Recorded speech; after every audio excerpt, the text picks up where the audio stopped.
Satu abad Nahdlatul Ulama masih diramaikan dengan perdebatan klasik, perlu tidaknya NU menjadi kekuatan politik praktis. Padahal mestinya perdebatan itu sudah selesai di tahun 1926 dan dikuatkan melalui Muktamar ke-27 di Situbondo pada tahun 1984. Perdebatan klasik ini dimulai setelah Kiai Haji Yahya Khalil Stakuf terpilih menjadi Ketua Umum PBNU dalam Muktamar ke-34 di Lampung akhir 2021 lalu. Ketika itu, Gus Yahya langsung menyeru tekad untuk mengembalikan marwah NU sebagai organisasi keagamaan yang hanya mengurusi umat dari sisi agama, pendidikan, dan ekonomi. Keinginan Gus Yahya juga sejalan dengan seruan berbagai pihak, termasuk Presiden Joko Widodo, untuk mengikis politisasi agama dan identitas kesukuan dalam kontestasi elektoral. Kebijakan Gus Yahya dianggap merintangi jalan Ketua Umum Partai Kebangkitan Bangsa atau PKB Muhaimin Iskandar. Dengan tidak diperbolehkannya pengurus atau atribut NU digunakan dalam politik praktis, maka langkah politik Muhaimin yang selama ini ditopang kader-kader NU struktural seperti dalam kasus penolakan Mahfud MD sebagai cawapres Jokowi menjelang gelaran Pilpres 2019 menjadi tersendat. Pasca teguran PBNU terhadap PCNU Sidoarjo dan Banyuwangi yang dianggap memfasilitasi deklarasi pencapresan Muhaimin, belum ada PCNU yang berani melakukan pelanggaran serupa.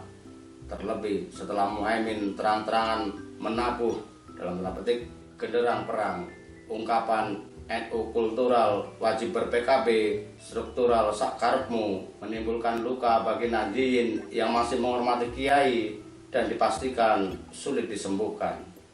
Bukan rahasia lagi, mayoritas pengurus PBNU adalah Kiai karismatik dan memiliki pondok pesantren di daerahnya.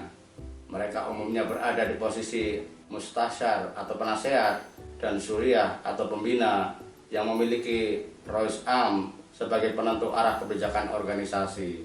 Pelibatan NU dalam politik praktis bukan hal baru. Tercatat sudah 2 kali NU memposisikan diri sebagai kekuatan politik praktis sejak kelahirannya pada tanggal 31 Januari 1926. Pertama, ketika NU menjadi partai politik peserta pemilu di tahun 1955.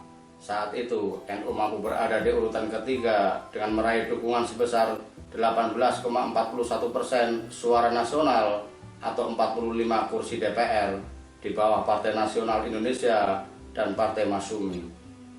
Dalam perjalanannya saat dipimpin oleh Kiai Haji Abdurrahman Wahid atau Gus Dur, NU menyeru untuk meninggalkan dunia politik praktis dan kembali menjadi organisasi keagamaan sesuai kitohnya. Keputusan itu diambil dalam Muktamar ke-27 NU di Situbondo di tahun 1984. Namun Gus Dur juga yang kemudian mendorong warga NU berpolitik dengan mendirikan PKB. Meski dalam berbagai forum ditegaskan PKB bukan alat politik NU, melainkan partai terbuka, namun tidak bisa disangkal jika kelahiran PKB dibidani oleh para pengurus NU sehingga keduanya sangat identik. Dan inilah kali keduanya warga Nahdliyin mempunyai partai. Selepas era Gus Dur dan naiknya Muhaimin sebagai pengendali PKB, kian sulit membedakan PKB dengan NU. Meski masih banyak warga Nahdliyin yang berkhidmat di partai lain, namun hanya PKB yang merasa sah mengklaim sebagai partainya Nahdliyin. Momentum 1 abad NU harus bisa menjadi penegas kembali ke kitos 1926 sebagaimana keputusan Muktamar Situbondo yang monumental karena menegaskan kembalinya NU sebagai Jamiah Diniyah Ijtimaiyah. Pengertian kitab NU mencakup dasar-dasar paham keagamaan sebagai penganut Ahlus Sunnah wal Jamaah, sikap kemasyarakatan, perilaku, ikhtiar, fungsi ulama di dalam Jamiiyah, dan hubungan NU dengan bangsa. Ditegaskan pula bahwa Jamiiyah sebagai organisatoris tidak terikat dengan organisasi politik manapun. Poin inilah yang menjadi dasar Nahdlatul Ulama netral atau tawasud dalam berpolitik. Dalam konteks kekinian, di mana pertentangan politik sangat hitam putih, kembali pada sikap netral menjadi sangat urgen untuk menyelamatkan biduk NU yang disesaki Nahdliyin. Jangan ada lagi dukungan NU secara kelembagaan yang dibarter dengan jabatan menteri atau jabatan politik lainnya.